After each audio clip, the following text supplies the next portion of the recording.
On Monday morning, President Donald Trump shocked the country by announcing the federal takeover of Washington, D.C., the nation's capital, okay, which is now being filled with National Guard, as well as, of course, the police force, the Metropolitan Police Force that has been federalized by Trump. During a press conference, Trump declared that he was invoking Section 740 of the D.C. Home Rule Act and placing the D.C. Police Department under his control directly. So, yeah, he's controlling the police now in D.C. Now, of course, he claims that I've got to do it because of crime. It's the crime. He said, I'm deploying the National Guard to help reestablish law, order, and public safety. But he's doing it at a time where crime in the nation's capital is actually at a 30-year low. In fact, crime all across the country is at a 30-year low. Crime in all the major cities is at a low.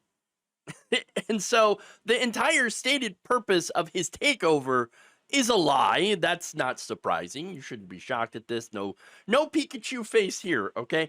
But even less surprising would be the fact that he watched, prior to this, a Fox News segment dealing with crime in D.C. before making the announcement, before making this decision.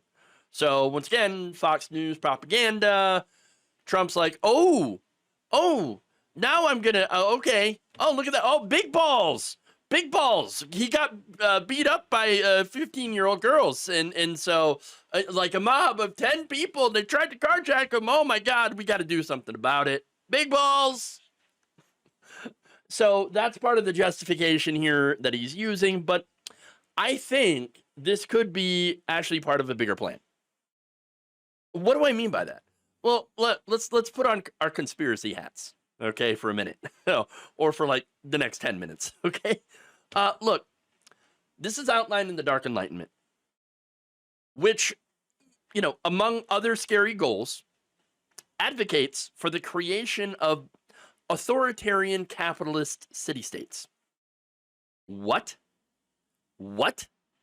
That's right. A city that is run by a corporation, specifically a high-powered authoritarian CEO, okay, that, uses various means to control the populace. I believe that this takeover of D.C., because it's not to stop crime, because I already told you it's at a 30-year low. Okay, this is a trial balloon, I believe. He could, in theory, be getting ready to appoint Peter Thiel or someone like him to run the city for him, which would, of course, completely sidestep democracy. Okay, look. It's not like they haven't already talked about these freedom cities, right? That's the name for them, right? Areas run by a CEO with no regulations, and the people are basically being held in techno-feudalism, okay? And now, according to reports from Wired, some of the groups that called for these so-called freedom cities have already been talking to Donald Trump, okay? They've been talking to the Trump administration. They've been talking to Trump. They've been working to set these things up, okay? And these people are the high-profile billionaires like, again, Peter Thiel and Mark Andreessen, Trump supporters. Their organization, by the way, called Prospera, is supported by Pronomos Capital, a venture capital firm backed by Thiel and Andreessen. And in 2023, Trump had even talked about freedom cities. He's like, oh, yeah, no, we got to do some freedom cities. Yeah, that sounds like a great idea. No, it doesn't. No, those cities would only be free for corporations, okay? The people would be tightly controlled, as the Dark Enlightenment Movement advocates for techno-monarchism, in which a ruler would use data systems, AI, and advanced algorithms to manage the state, monitor the citizens. So, think about that, again, surveillance state on steroids, and implement policies that, are going to only help corporations and the very, very wealthy, and create a permanent underclass. Again, this is something, by the way, aided likely by Elon Musk. When he was working with Doge, he had access to all the personal information of Americans through the SSA? How much did he steal, and for what purpose? This might be it. So yes, I do believe that this is a possibly a trial balloon for the takeover of other cities and the elimination of democracy at a city level and the appointment of these tech feudalist CEO dictators, basically. I mean, again, imagine Donald Trump putting in CEOs that are loyal to him to run the cities as a giant corporation. I mean, it's not outside the bounds of reality here, okay? And look, he's already talked about taking over other cities as well as D.C., Oakland, Chicago, Baltimore. Are you seeing a pattern yet? Are you seeing a pattern yet? New York City. Okay, he wants to take them. He's talked about taking all of those cities over. And again, oh, it's the crime and all that. But again, crime's all down in all of those cities. For example, in Oakland, they had a decrease in reported crime rates in every single track category in 2024, according to data from the local police department. In Chicago, the crime has fallen by 15% since 2023. In Baltimore City, violent crime decreased 17% in the last year. Homicides down 27%. Carjackings down 20%. New York City, the overall crime index dropped 3% in 2024. There was a 27% decrease in robberies and a 4% decrease in murders. So it ain't about crime. It ain't about crime, everybody. Crime is down, not up.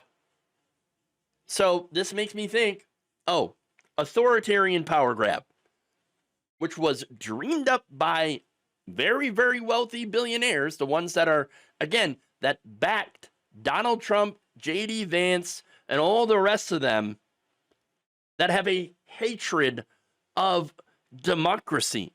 And now they're using possibly the military, the National Guard, in order to enact these things. Look, according to the Washington Post, in a recent report, Trump and the Pentagon are considering creating a full-time domestic civil disturbance quick reaction force, which would be made up of about 600 National Guard troops, half of which would be based in military bases in Alabama and Arizona, ready at all times to fly into any given city or state. Now, that's not very many, but it's not like that couldn't be expanded here. They would go into the cities with their military weapons, riot gear. They would dispatch from their bases in waves of 100 soldiers each. Trump, of course, would be using Title 32 for this force, which authorizes him to use the Guard's federally funded status to expand its powers in states with unrest and allow it to make arrests of people. Trump already used Title 32 during the Black Lives Matter protests of 2020 that were, once again, 93% peaceful. There are no emergencies when it comes to crime or unrest. He is manufacturing fake emergencies, okay, fake crises, in order to justify sending in the troops, sending in the National Guard to fix those emergencies.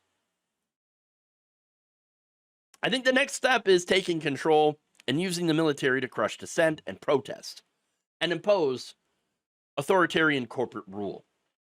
Again, this is all theory. This is all my speculation based on things that are actually happening.